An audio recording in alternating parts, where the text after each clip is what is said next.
When you look at Surly's range of bikes, there's a clear void. There isn't much in the way of a big volume drop bar bike. And that may be a testament to their love of the flat bar or perhaps their love of underbiking. But either way, I kind of love that about Surly. When I heard that Surly was actually coming out with a big volume drop bar bike, my fingers were crossed in hopes that it wasn't going to be like all the other ones. And luckily for us, it is not. The Ghost Grappler is as unique as its name. Let's get into it.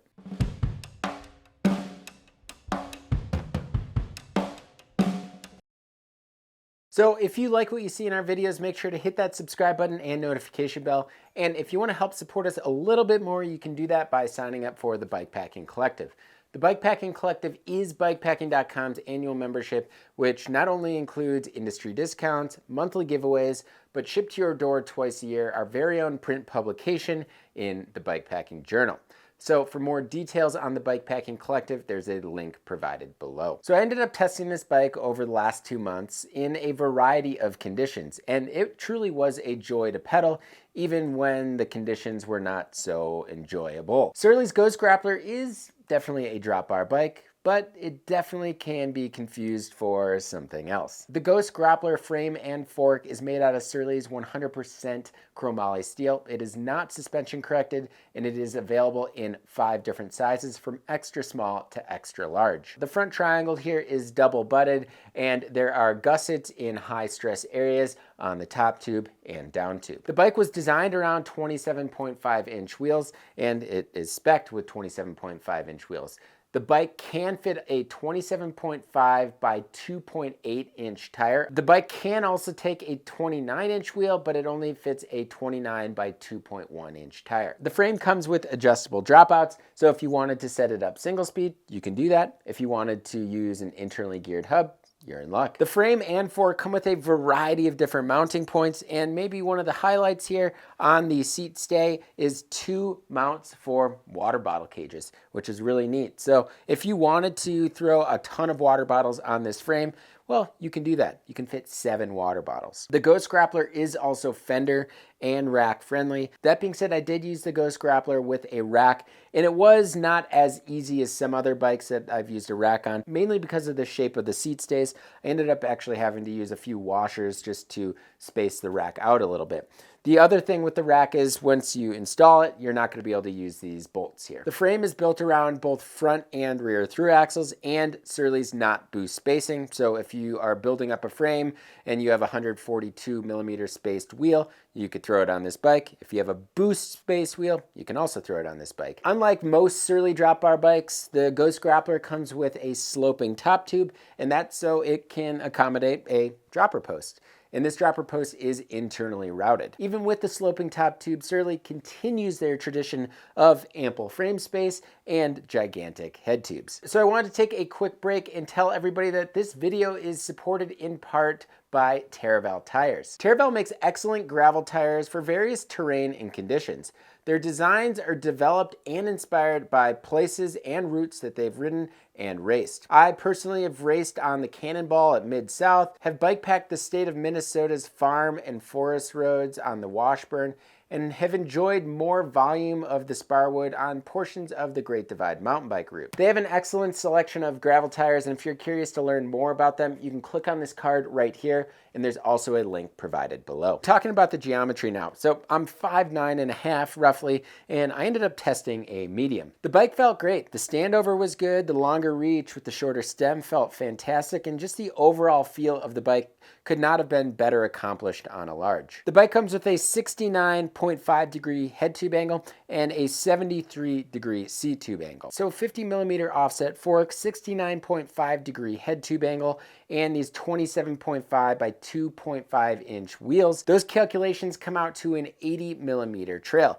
which is just the beginning of where the stability of the Ghost Grappler comes from. Maybe some more striking and relatable numbers are the stack, which on this medium come out to 623 millimeters, and the longer reach on this bike, which is 420 millimeters. This all makes for a longer front center. As you can see, this bike has a lot more front end from bottom bracket to fork. So for comparison's sake, the reach on the 54 centimeter Kona Sutra ULTD is only 395 millimeters. The reach on the extra medium tumbleweed Stargazer comes out at 382 millimeters. The bike comes with 425 millimeter chainstays, which is far shorter than most bikes in the drop bar mountain bike category. So for instance, the Salsa Fargo and the Kona Sutra ULTD both come in at 445 millimeters. All right, so what do those numbers really mean? Well, a longer front center gives you stability, and the shorter rear end provides that maneuverability. So the geometry of this bike is definitely trending more towards, say, a hardtail versus a road or gravel bike. And that means it's going to be pretty stable, especially at higher speeds. And actually, just looking at Bike Insights, which by the way, if you haven't been on that website, it's pretty awesome, comping the Ghost Grappler with the Krampus, there are a crazy amount of similarities between those two bikes. Surly also only went with a 50 millimeter bottom bracket drop to reduce pedal strikes, and there is zero chance of toe overlap on this bike. I guarantee you.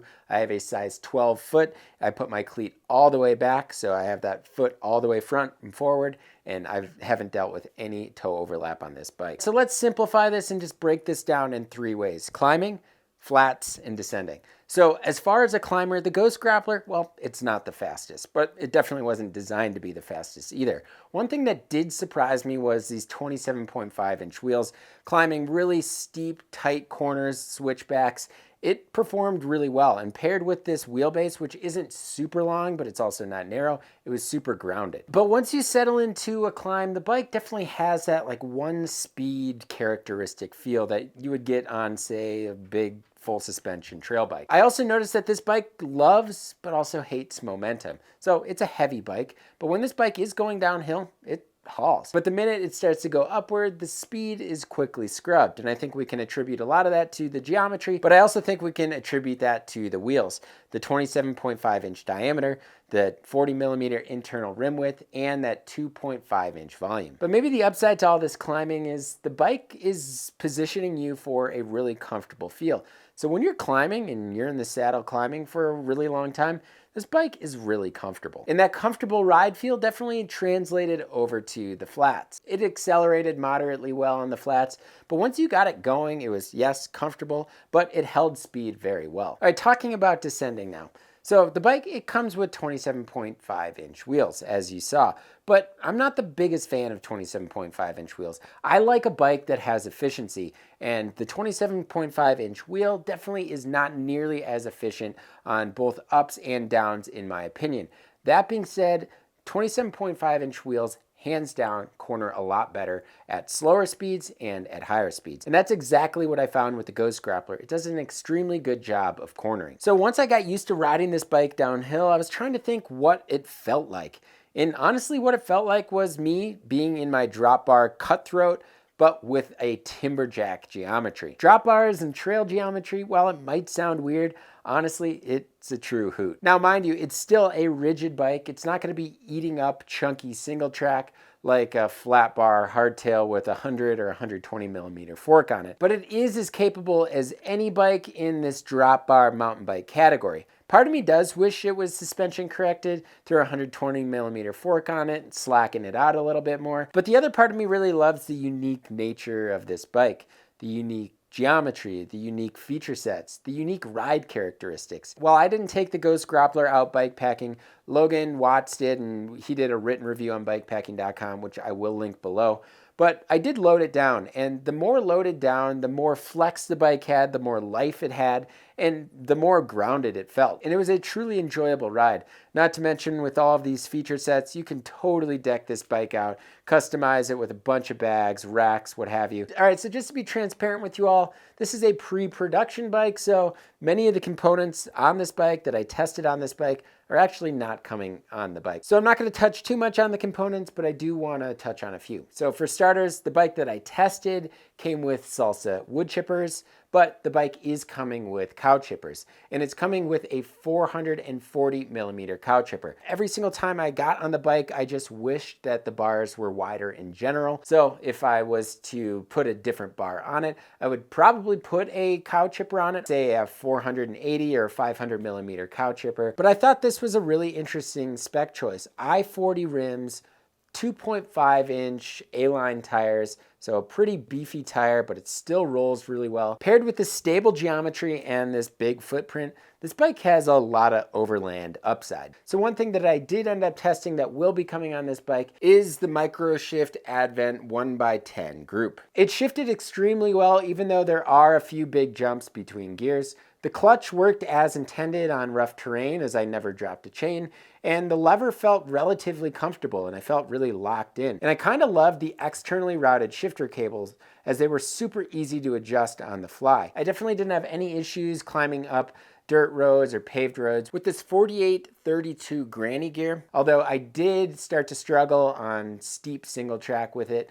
But I did find myself spun out when I was in the 1132 at roughly 24, 25 miles an hour. The 100mm Trans-X dropper post is actuated by the left shifter lever here. I've really come to like the actuation point on the lever for dropper posts on drop bars. Overall, it's not a crazy group of components, but that being said, the Ghost Grappler at $18.99 or $7.99 frame set has tremendous value. With new bikes, I end up creating habits, and with this bike, well, you can kind of see it's pretty messy. And I ended up taking this bike out when conditions were less than ideal. Snowy days, freeze-thaw days, super cold days, days where all the snow was melting extremely fast, and yes, dry days. But the Ghost Grappler performed extremely well in those conditions. And as a drop bar bike, I can't think of a more capable bike out there. The trail geometry, the rich bike packing features, and comfort. And a funny thing here, I literally made a voice memo note that said, yep, it's comfortable. It feels like a couch. I'm on a couch while I'm pedaling this bike. The Ghost Grappler is unique, and that's not easy to say in this drop bar mountain bike category where manufacturers are copying geometry just to, well, have a drop bar mountain bike. So thanks, Surly, for making something unique. The Ghost Grappler is coming in at $1,899 USD, $799 USD for the frame set, and the bike, yes, will be available right away. That being said, I am told that there are going to be more bikes showing up this spring and this summer. If you have any comments, questions, concerns about the Surly Ghost Grappler, please put it in the comment section below. As always, thank you all so much for watching, and until next time, pedal further.